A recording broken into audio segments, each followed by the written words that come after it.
गरीब परिवार ने खाया पहली बार केक।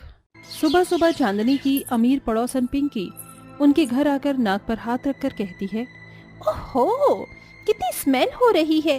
पता नहीं ये लोग कैसे रहते हैं। एक तो छोटा सा घर, ऊपर से इतना बड़ा परिवार। अरे पिंकी बेटा, तुम हमारे घर पर सुबह सुबह कैसे? वो नमस्ते आंटी। दरअसल आज मेरी बेटी जूही का बर्थडे है, तो मैंने बहुत बड़ी बर्थडे पार्टी रखी है, इसलिए आप सबको इनवाइट करने आई थी। तो शाम को 6 बजे आप सब आ जाना डिनर पर, वहीं है, ठीक है?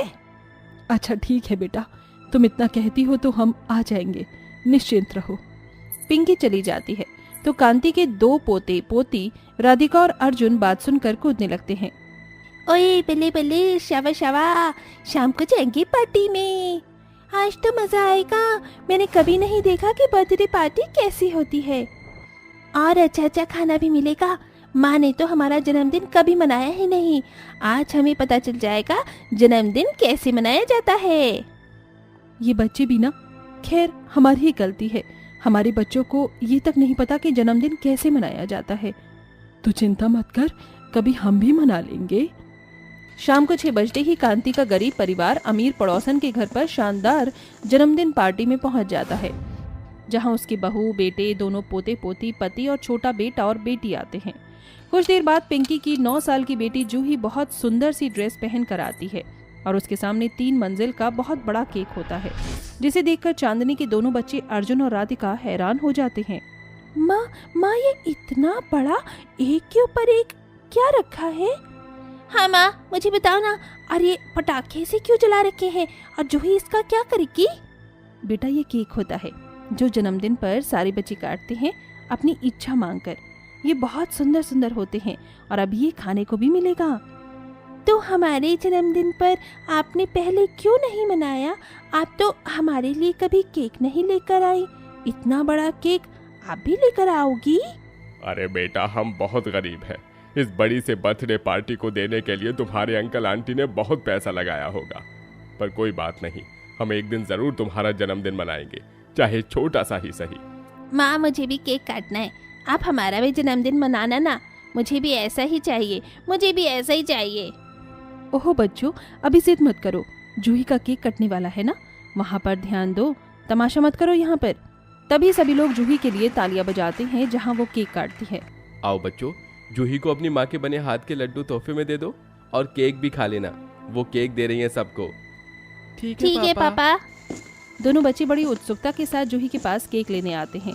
वो उनके हाथ में केक देती है कि राधिका का हाथ जूही के 3 मंजिला केक पर लग जाता है और वो गिरकर सारा खराब हो जाता है। ये देखकर जूही को बहुत गुस्सा आता है और वो कहती है, ओह माय गॉड, ये क्या कर दिया तुमने? तुम्हें तमीज नहीं है क्या? मेरा फेवरेट केक था और तुमने मेरा बर्थडे केक गिरा दिया। पता भी है ये कितना महंगा आया था। मेरा बर्थडे स्पॉइल कर दिया। तुम गरीब लोगों को कुछ नहीं आता है। मॉम, आपने इनको क्यों बुलाया? देखो ना इन्होंने क्या किया। माफ कर दो जूही, मुझसे गलती से हो गया, मैंने जानबूझकर नहीं किया था। ये लो, माँ ने तुम्हें लड्डू दिए हैं, तुम्हें जन्मदिन की बहुत शुभकामनाएं। गुस्से में जूही राधिका के हाथ से वो लड्डू लेकर जमीन पर फेंक देती है। अपनी 2 कौड़ी की लड्डू अपने पास रखो। माँ, इन्हें यहाँ से भगा दो, मेरा बर्थडे खराब हो गया। अगली बार से माँ इन गरीब लोगों को मत बुलाना। तुम बच्चों से उम्मीद भी क्या कर सकती हूँ मैं? कर दिया ना मेरी बेटी का मूड खराब। मुझसे ही गलती हो गई जो मैंने तुम सबको बुला लिया। अब जाओ यहाँ से। जूही अपने कमरे में चली जाती है और पिंकी की बातों से पूरा गरीब परिवार जलील हो जाता है और वो भी अपने घर चले जाते हैं। वहीं बच्चों को केक खाने का और जन्मदिन मनाने का बेहद मलाल होता है। दोनों बच्चे बहुत रोते हैं। आपने हमारा जन्मदिन कभी क्यों नहीं मनाया? हमें भी ऐसा ही मनाना है, हमें भी केक चाहिए चाहिए चाहिए चाहिए। हाँ माँ, अर्जुन सही कह रहा है।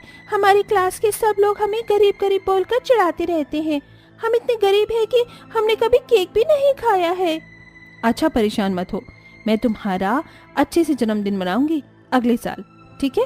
और दोनों का अलग अलग आता है, इसीलिए एक साथ जन्मदिन मनाऊंगी।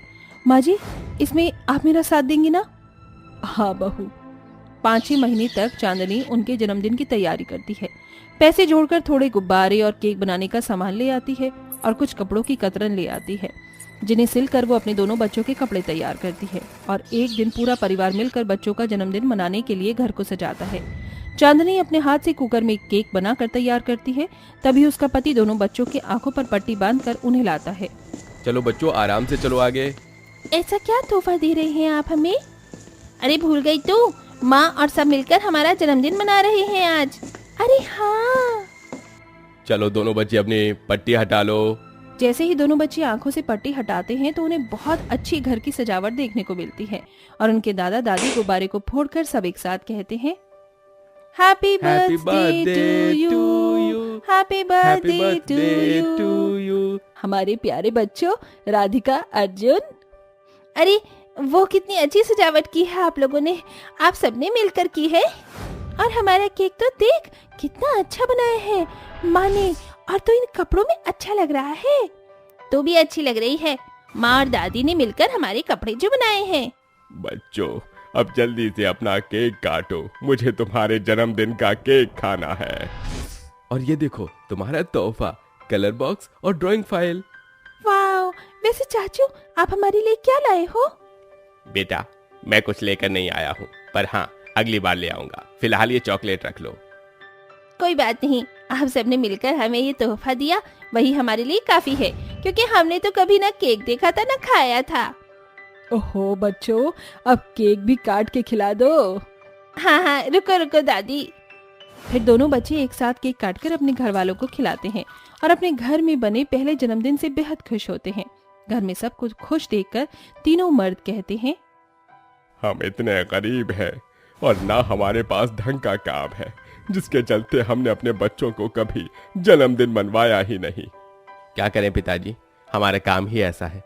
मेरी फैक्ट्री में बहुत सारे मजदूर को निकाल दिया है, तो मालिक ठीक से काम के पैसे नहीं देते। इतना नकारा बाप हूँ कि अपने दोनों बच्चों के लिए कुछ नहीं कर सकता। मेरे खेत में फसल भी ठीक से नहीं हो रही, लेकिन मैं अगले साल इन बच्चों का बहुत अच्छा जन्मदिन मनाऊंगा, जैसे अमीर घर में होता है। ये मेरा वादा है आपसे। मैं भी भैया इसमें शामिल हूँ। तीनों मर्द अपने बच्चों का अच्छा जन्मदिन मनाने के लिए काफी समय तक मेहनत करते हैं और आखिरकार पैसे जमा करके उनके असली जन्मदिन पर एक चीप से रेस्टोरेंट में हॉल बुक कराते हैं, जहां बहुत सुंदर सजावट होती है। 3 मंजिल का केक आता है, जिस पर दोनों बच्चों का नाम और सुंदर से कैंडल्स लगे होते हैं, और अपने बच्चों को भी अच्छे कपड़े दिलाकर पूरा परिवार वहां पहुंच जाता है। ये तो जूही के बर्थडे पार्टी से भी ज्यादा अच्छी बर्थडे पार्टी है। मुझे बहुत अच्छा लग रहा है ये सब। पापा, चाचू, दादू, आपने मिलकर किया है ना? हाँ मेरे बच्चे। अजी मुझे तो यकीन ही नहीं हो रहा है। मुझे माफ करना चांदनी, पिछली बार तुमने बच्चों का बहुत अच्छे से बर्थडे मनाया और मैं ज्यादा कुछ कर नहीं पाया था, इसीलिए अपने बच्चों की आंखों में वो खुशी देखना चाहता था जो अब दिख रही है।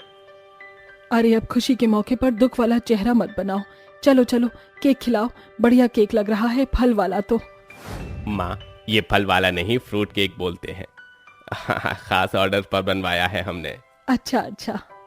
फिर दोनों बच्चे बड़ी धूमधाम से अपना केक काटते हैं और राजू पार्टी पॉपर्स फोड़ता है, जहां और भी अमीर घर के बच्चे आए थे, और जूही भी सॉरी मांगती है।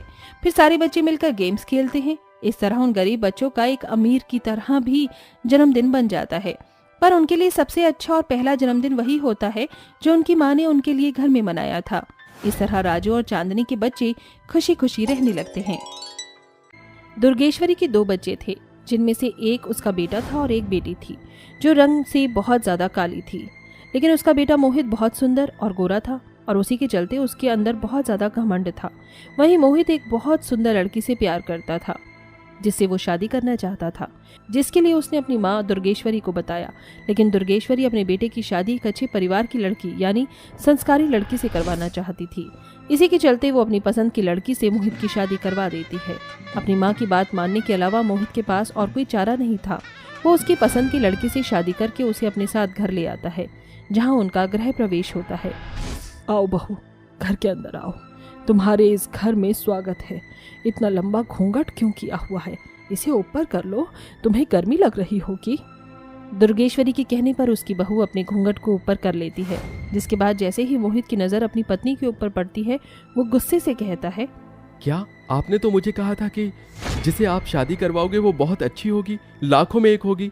अरे आपने इससे मेरी शादी करवाई है, ये तो कितनी काली है। पहले ये काली बहन थी और ऊपर से अब मुझे पत्नी की शक्ल भी काली कलूटी ही देखनी होगी। बेटा ये तो क्या कह रहा है? ऐसा नहीं कहते, काला गोरा कुछ नहीं होता। बस बहुत हुआ, मैं जा रहा हूँ अपने कमरे में। करते रहो आप इस काली कलूटी का गृह प्रवेश। मोहित ऐसा कहकर अपने कमरे में चला जाता है और अपने बिस्तर पर लेटकर कहता है, समझ ही नहीं आता कि ये क्या मनहूसियत मेरी जिंदगी में फैला रखी है मेरी माँ ने। पहले तो मेरी काली बहन ही थी और अब मेरी काली पत्नी भी आ गई है। मोहित ऐसा कहकर सो जाता है। तो वहीं इतना सब कुछ होने के बाद भी दुर्गेश्वरी अपनी बहू का अच्छे से गृह प्रवेश करवाती है। जाने दो सलोनी बहू, मेरा बेटा दिल का बहुत अच्छा है। शायद अभी उसका दिमाग ठिकाने पर नहीं है, इसीलिए थोड़ा गुस्सा कर गया। तुम घर में आ जाओ। दुर्गेश्वरी के कहने पर सलोनी घर के अंदर आ जाती है। वहीं बहुत मायूसी के साथ सलोनी की सुहाग रात गुजरती है। अपने पति के कमरे में जाने के बाद भी उसे जमीन पर ही सोना पड़ता है। अगले दिन सलोनी समय पर उठ जाती है और सभी के लिए नाश्ता बनाकर तैयार करती है। जैसे ही मोहित नाश्ता करने के लिए आता है, अपनी पत्नी सलोनी का चेहरा देखते ही वो कहता है, मुझे नहीं करना इसके काले हाथों का बना हुआ नाश्ता। इतने में मोहित की बहन प्रिया आती है, जो कि आते ही अपनी भाभी से कहती है, खुशबू तो बहुत अच्छी आ रही है भाभी, जल्दी जल्दी दे दो। आपने क्या बनाया है आज नाश्ते में? मोहित गुस्से से जाते हुए कहने लगता है, हाँ हाँ खाओ, आखिर तुम दोनों की जोड़ी भी तो परफेक्ट लगती है। दोनों ही काली कलूटी हो। मनहूसियत तो तुम दोनों ने ही इस घर में फैलाई है। तुम जैसे मनहूस के हाथ का खाना खाऊंगा तो मेरा दिन भी मनहूसियत में हो जाएगा। मोहित फिर से ऐसा बर्ताव करके अपने कारखाने में चला जाता है। वहां जाने के बाद वो सभी के हाथों में ग्लव्स, पूरे कपड़े पहने हुए और मुंह पर मास्क लगाए देखता है। जिसके बाद वो एक कर्मचारी से पूछता है, ये सब पूरे कारखाने में क्या हो रहा है? सब लोगों ने हाथों में ग्लव्स, मुंह पर मास्क और पूरे कपड़े क्यों पहने हैं? तुम्हें नहीं पता क्या, पूरे शहर में एक वायरस फैला हुआ है जिसके चलते पूरे शरीर पर बहुत ही बुरे दाने हो जाते हैं। तभी मोहित का मालिक उसके पास आता है और उसे ग्लव्स और मास्क देते हुए कहता है, अरे मोहित, तुम्हें तो सबसे पहले पता होना चाहिए कि शहर में क्या चल रहा है। जल्दी से ये ग्लव्स और मास्क पहन लो, नहीं तो तुम्हें भी ये वायरस लग जाएगा। आपको क्या लगता है कि मैं बहुत ज्यादा कमजोर हूँ? ऐसा नहीं है, मैं बहुत स्ट्रांग हूँ। I am a strong man. मुझे इन सब चीजों की जरूरत नहीं है और कोई मुझे वायरस नहीं लगने वाला। आप लोगों को इसकी ज्यादा जरूरत है, आप लोग ही लगाओ, मैं ऐसे ही जाकर काम कर सकता हूँ। ओवर कॉन्फिडेंट में भरे हुए मोहित को भी उसी शाम तक वायरस लग जाता है और पूरे शरीर पर दाने निकल आते हैं। कारखाने में भी लोग उसे देखकर दूर भागने लगते हैं, जिसके चलते उसका मालिक वायरस टीम को इन्फॉर्म कर देता है और उसे घर जाकर किसी भी वस्तु या किसी भी इंसान को छूने से मना कर देता है। जैसे ही मोहित घर लौटता है, वो शीशे में अपने आप को देखकर हैरान हो जाता है और रोते हुए अपने परिवार से कहता है, मैं वायरस से पीड़ित हो चुका हूँ, तुम लोग मुझे छूना मत। थोड़ी ही देर में वायरस टीम आने वाली है, वो मुझे क्वारंटाइन के लिए ले जाएगी। मोहित के कहे अनुसार वायरस टीम आती है और उसे ले जाती है। जिसके बाद मोहित की पत्नी, बहन और माँ रोने लगते हैं। ऐसे ही 1-2 दिन बीतते हैं, जिसके चलते अब उनके घर में परेशानियां शुरू होने लगती हैं और घर का राशन भी खत्म हो जाता है। मोहित आने से पहले कुछ पैसे अपनी अलमारी में रखकर चला गया था, जिन पैसों को लेकर सलोनी अपनी सास के पास जाती है। माँ जी, मोहित जी अपनी अलमारी में कुछ पैसे रख गए थे, मैं इन पैसों से घर के लिए राशन ले आती हूँ। चलो प्रिया, तुम मेरे साथ चलो। सलोनी उन पैसों को लेकर बाजार में पहुंच जाती है, जहां उसे चारों तरफ दुर्गा माँ की तस्वीर, उनकी चुन्नी, उनकी चूड़ियां और उनके पूजा पाठ का सारा सामान दिखाई देने लगता है। हाँ, मुझे याद आया, दुर्गा माँ के नवरात्रि आ रहे हैं, सभी लोग उसी की तैयारी में लगे हैं। ये तो बहुत अच्छी बात है भाभी, देखो ना, चारों तरफ बाजार कितना भरा हुआ है और इसी वक्त लोग चूड़ियां बहुत खरीदते हैं। क्यों ना हम भी चूड़ियां बेचने का काम करें, कल हमारी भी चूड़ियां बहुत बिकेंगी। सलोनी को प्रिया का सुझाव अच्छा लगता है, जिसके चलते दोनों ननंद भाभी मार्केट से प्यारी प्यारी चूड़ियां खरीद लेती हैं और उन्हें घर ले आती हैं। उनके हाथों में राशन न देखकर ढेर सारी चूड़ियां देखती ही दुर्गेश्वरी उनसे पूछती है, तुम दोनों तो राशन लेने गए थे, ये इतनी सारी चूड़ियां क्यों ले आए? सलोनी और प्रिया दोनों मिलकर दुर्गेश्वरी को दुर्गा माँ की नवरात्रि के बारे में बताती हैं, जिसे सुनकर दुर्गेश्वरी समझ जाती है। अगले दिन दोनों ननंद भाभी सारी चूड़ियां लेकर बाजार में जाकर बैठ जाती हैं, लेकिन उनके काले रंग की वजह से कोई भी उनसे चूड़ियां नहीं खरीदता। छी छी छी छी, कौन खरीदेगा इन लोगों से चूड़ियां? इनका रंग तो देखो कितना काला है और कितनी बुरी बुरी चूड़ियां लेकर बैठी हैं। इन्हें देखकर मेरा आज का दिन कहीं खराब ना हो जाए। सुबह से शाम हो जाती है, ऊपर से लोगों के ताने सुनकर दोनों भाभी ननंद को बहुत बुरा लगता है। शाम को मायूसी के साथ वो वापस घर लौट आई और उनकी एक भी चूड़ी नहीं बिक पाती। इसी के चलते वो अपनी टोकरी से सारी चूड़ियां उठाकर गुस्से में बाहर लाकर तोड़ देती हैं। नहीं बिकेंगी हमारी एक भी चूड़ी, कोई हमें पसंद ही नहीं करता। सही कहा आपने, हमने बेकार में पैसे वेस्ट कर दिए, तोड़ दो ये सारी चूड़ियां भाभी। वो सारी चूड़ी तोड़कर वापस घर में आ जाती हैं, जहाँ उन्हें वापस से उतनी ही चूड़ियाँ टोकरी में दिखाई देती हैं। हमने तो सारी चूड़ियाँ तोड़ दी थी, फिर ये कहाँ से आई? सलोनी इतना कहती ही है कि तभी दरवाजे पर 5 औरतें आती हैं और कहती हैं, क्या ये चूड़ी बेचने वाली का घर है? हमने सुना है तुम्हारे पास बहुत ही सुंदर सुंदर चूड़ियाँ हैं और ऐसी चूड़ियाँ पूरे गांव में किसी के पास नहीं। क्या हमें यहाँ चूड़ियाँ मिल जाएंगी? मुझे तो रंग बिरंगी चूड़ियाँ चाहिए। घर पर आए हुए ग्राहकों को देखकर वो दोनों ननंद भाभी उन्हें उनकी पसंद की चूड़ियाँ दे देती हैं, जिसके बाद वो औरतें उन्हें कह कर जाती हैं, आयुष्मान भव, तुम्हारा व्यापार ऐसे ही सदा बरकरार रहे और तुम्हें कभी किसी चीज की परेशानी न हो। उनके जाने के बाद दोनों ननंद भाभी बहुत खुश होती हैं और जितनी चूड़ियाँ उन्होंने उस टोकरी के अंदर से बेची होती हैं वो वापस से उतनी ही भर जाती हैं। वहीं जिन कदमों से वो 5 औरतें घर पर आई थी वो लाल पैरों के निशान में बदल जाते हैं, जिसे देखकर सलोनी कहती है, देखो प्रिया, ऐसे पैर के निशान तो केवल माता के होते हैं। इसका मतलब हमारे घर में 5 माताएं आई थी और हमने उन्हें अपने हाथों से चूड़ियां पहनाई। हम कितनी भाग्यशाली हैं। हाँ भाभी, आपने बिल्कुल सही कहा। चलो इन कदमों को चूम लेते हैं। जैसे ही सलोनी और प्रिया उन कदमों को चूमती हैं, उनके सामने 5 माताएं अपने असली रूप में प्रकट हो जाती हैं। साक्षात 5 माताओं के दर्शन हमने अपनी आंखों से कर लिए। हम तो बहुत भाग्यशाली हैं। सच्चे भक्तों की भक्ति में माताएं खुश होती ही हैं। अब तुम्हें परेशान होने की जरूरत नहीं। तुम्हारी परेशानी भरे दिन अब खत्म हुए। हमारा आशीर्वाद सदैव तुम्हारे साथ है। ऐसा कहने के बाद माताएं गायब हो जाती हैं। उस दिन के बाद से वो दोनों ननंद भाभी चूड़ी बेचने का काम करती रहती हैं और उनका चूड़ी बेचने का काम बहुत जोर शोर से चलता है। बहुत ही जल्द उनकी सभी परेशानियां खत्म हो जाती हैं और वहीं मोहित का भी इलाज उन्हीं पैसों से करवा देती हैं, जिसके बाद मोहित अपनी बहन और अपनी पत्नी के साथ खुशी खुशी रहने लगता है।